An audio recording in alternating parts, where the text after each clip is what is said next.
There's a line to a quarry at the end of Thomas's branch. It goes for some distance along the road. Thomas was always very careful to whistle here in case anyone was coming.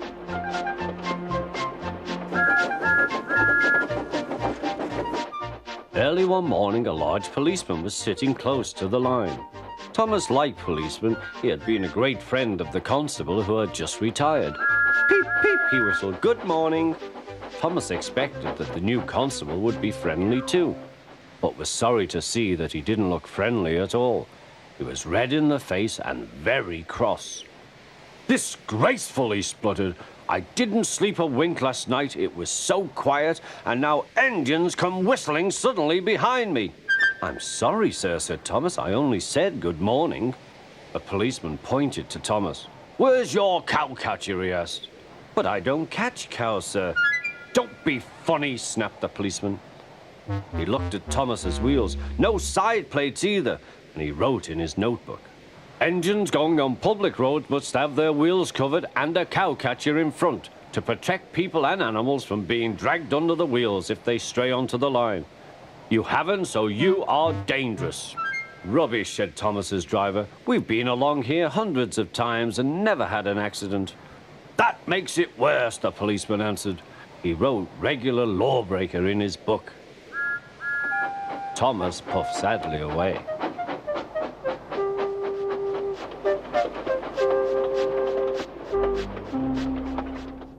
The fat controller was having breakfast. He was eating toast and marmalade. The butler came in. "Excuse me, sir, you are wanted on the telephone." "Bother that telephone," said the fat controller. "I'm sorry, my dear," he said to his wife. "Thomas is in trouble with the police, and I must go at once." At the station, Thomas's driver told the fat controller what had happened. Dangerous to the public, indeed. We'll see about that.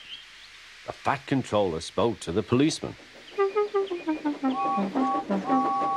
But however much he argued with him, it was no good. "The law is the law," he said, "and we can't change it."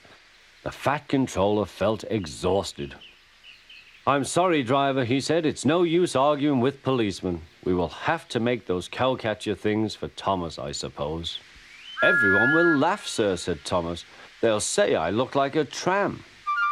The fat controller stirred. Then he laughed.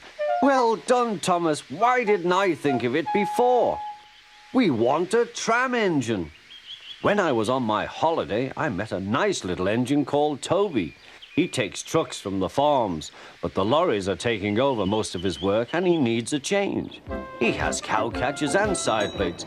I'll write to his controller at once."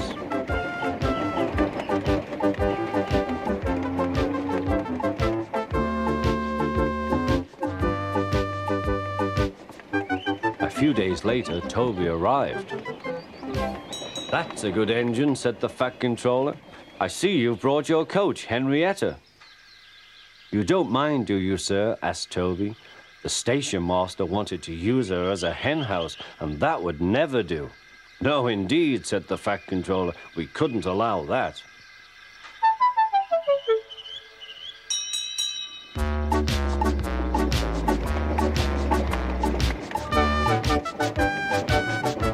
Toby made the silly trucks behave even better than Thomas did.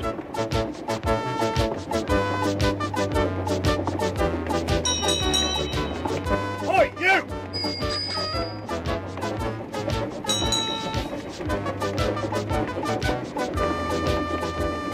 At first, Thomas was jealous, but he was so pleased when Toby rang his bell and frightened the policeman. They've been firm friends ever since.